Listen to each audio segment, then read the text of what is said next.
बिस्मिल्लाहिर्रहमानिर्रहीम। अस्सलाम वालेकुम dear students. CS 604 assignment number 1 fall की 19 इसकी लास्ट डेट है। 20 को भी जमा करवा सकते हैं, एक एक्स्ट्रा दिन होगा। आप लोगों को कोड दिया हुआ है, आपने जस्ट इसको लिनक्स में जाकर रन करना है और आउटपुट यहाँ पे ला के MS वर्ड में पेस्ट करनी है।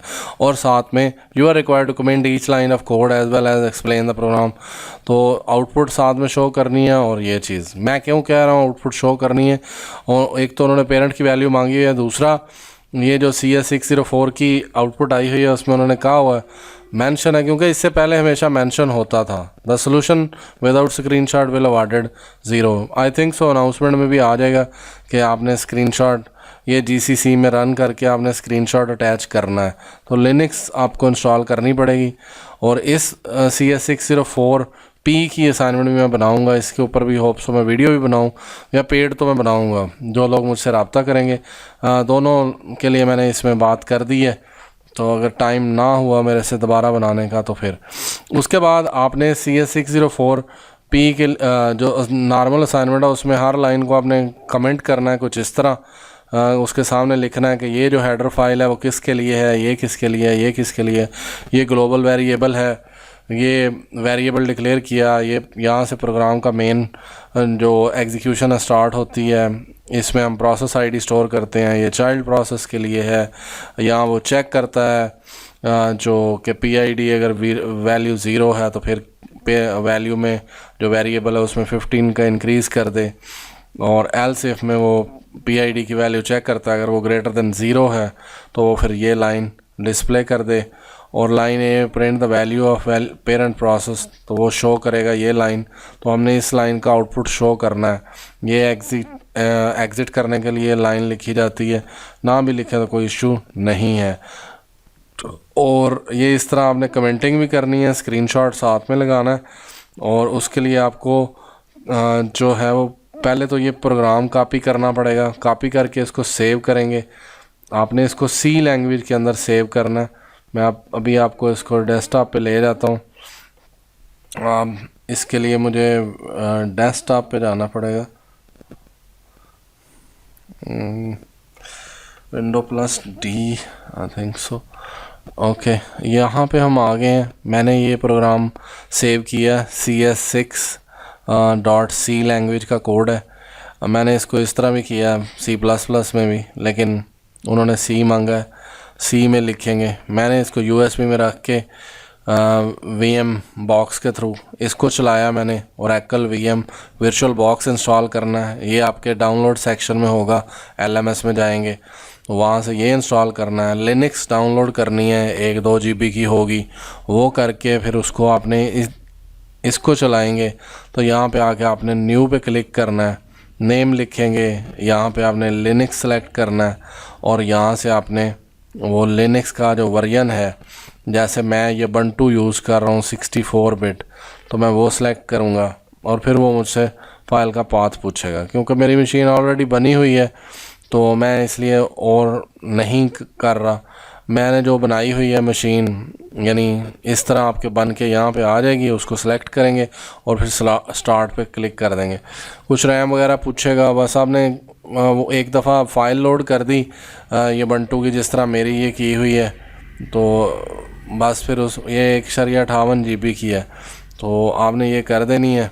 और जैसे ये हो जाएगी तो आप के लिए सारा कुछ आसान हो जाएगा। फिर आप ख़ुद से प्रोग्राम रन कर सकते हैं, लिख सकते हैं, टाइप कर सकते हैं, उसकी आउटपुट शो कर सकते हैं। ये देख लें, अभी भी ये टाइम लेगा कम से कम 1-1.5 मिनट। तो अभी मैंने इसको स्लीप मोड पे लगाया हुआ था।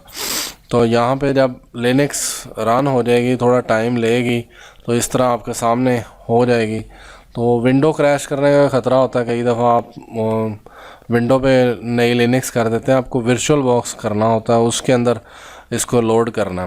तो आप यहाँ पे आओगे तो आपको इस साइड बार पे एक मेन्यू नज़र आएगा, यहाँ पे उसमें आपको एक टेक्स्ट एडिटर नज़र आएगा, एक टर्मिनल नज़र आएगा। माउस पॉइंटर लेके जाएंगे तो आपको पता चल जाएगा। मैंने थोड़ा पुराना वर्जन किया हुआ है, तो मैं न्यू डॉक्यूमेंट यानी राइट क्लिक कर रहा हूँ तो मुझे यहाँ से डॉक्यूमेंट मिल जाता है। मैं ओपन टर्मिनल करता हूँ तो मुझे यहाँ से ये मिल जाता है। मेरे यानी राइट क्लिक पे है। आप लोगों के मेन्यू बना होगा लेटेस्ट वर्जन वालों के। अभी मैं जहाँ पे हूँ वो डेस्कटॉप है, इसलिए मैं यहाँ पे लिखूँगा डेस्कटॉप, तो मुझे वो डेस्कटॉप पे ले आया।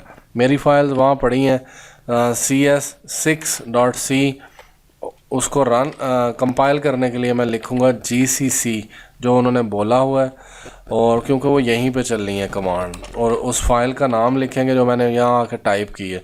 बिल्कुल ऐसे ही है, राइट क्लिक किया, अनटाइटल्ड डॉक्यूमेंट है तो ये टाइप कर लिया। टाइप कर लें, मैंने उधर ही कॉपी पेस्ट करके फ्लैश के ज़रिए डाटा ले आया था इधर, मैं इस तरह ही करता हूँ, और -o और CS6.out तो ये लिखना है आपने। अगर कोई एरर होगा तो एरर की लिस्ट आ जाएगी। मेरे यहाँ पे वार्निंग्स आ रही हैं, तो मुझे इससे वार्निंग से कोई इतना मसला नहीं हो रहा। इसके बाद वार्निंग का इशू नहीं है, और ना कोड उन्होंने दिया हुआ है, हम लोगों ने तो दिया नहीं। उसके बाद डैश ये कर दिया। उसके बाद हमने जो फाइल का नाम लिखा CS6 कोई भी नाम रख सकते हैं .out, जो आउटपुट आई है, तो वो आउटपुट हमें ये चाहिए पेरेंट वैल्यू 5, ये लाइन का आउटपुट चाहिए। इसके साथ आप अपनी जो है वो VUID या नाम भी शो करवा सकते हैं। उसके बाद आपने लेना है स्क्रीनशॉट। स्क्रीनशॉट लेने के लिए वो यहाँ से व्यू में जाएंगे और टेक स्क्रीनशॉट कर लेंगे तो वो आपको मिल जाएगा, और फिर उसको ला के आपने MS वर्ड में पेस्ट कर लेना है।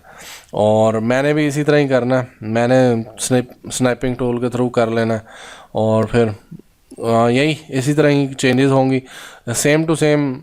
अगर आपको लगता है कि सिर्फ वैल्यू लिख रही है तो आपकी मर्ज़ी है, या इंस्ट्रक्टर से MDB में जाकर पूछ लें या ईमेल करके पूछ लें, लेकिन इसमें उन्होंने कंफर्म बताया हुआ है CS604P में कि आपने जो है वो प्रैक्टिकल में ये स्क्रीनशॉट लगाना लाजमी है, कोड भी खुद लिखना है और फिर उसको रन करना है, और उसमें थ्रेड यूज़ होंगे, और ये कमांड इसी तरह लिख के रन करनी है, और फिर ये स्क्रीनशॉट होगा और कोड होगा। तो जिन लोगों ने मुझसे CS604 या 604P की असाइनमेंट बनानी है वो बनवा सकता है। इसका कोड और वो सारी चीज़ें लिख के उसको USB के थ्रू दूसरी तरफ लेके जाएंगे, मशीन रन करेंगे, कोड एग्जीक्यूट करेंगे इसी तरह, और आउटपुट आ जाएगी। कोड भी साथ में पेस्ट करना है इसके ऊपर भी। अगर मेरे पास टाइम ना हुआ तो मैं शायद ना इस पर वीडियो बनाऊं, लेकिन मैं अवेलेबल हूं CS604P के लिए भी और 604 के लिए भी, और इसका टाइम लगता है काफ़ी, और आपके सामने है मशीन रन होती है, इसको बंद करना है, नए बंदे के लिए ओपन करना है, और फिर यहाँ से मैं तो इसको स्टेट सेव के मोड में रखता हूँ ताकि मेरा टाइम भी बच जाए और मैं किसी और की असाइनमेंट बनाने में भी जल्दी हो जाए। अदरवाइज़ दोबारा रीरन करें तो कम से कम 15 मिनट तो ले लेते हैं सारा कुछ रन होने में। तो आप लोगों को ये सारी बातें इसीलिए बताई जा रही हैं कि काफ़ी टाइम चाहिए। अगर आप आज से वीडियो देखते साथ शुरू करेंगे तो बना लेंगे असाइनमेंट, और ये इस तरह कमेंटिंग करनी है, साथ स्क्रीनशॉट लगाना है, और उन्होंने कहा हुआ है कि the value of the parent will be printed at line, तो GCC के ज़रिए ही फाइंड आउट करके, यानी वो जो लिनक्स है उसी के ज़रिए होगी, आउटपुट यहाँ शो करके लगानी है आपने। स्क्रीनशॉट लगेगा, मस्ट लगेगा, मुझे कंफर्म है, क्योंकि इससे पहले जितनी भी असाइनमेंट आई हैं उन सब में लगाना पड़ता था। अब मे भी अनाउंसमेंट में आ जाए कि हाँ जी लगाना है। ओके जी, thank you, thanks for watching, please subscribe the channel if possible.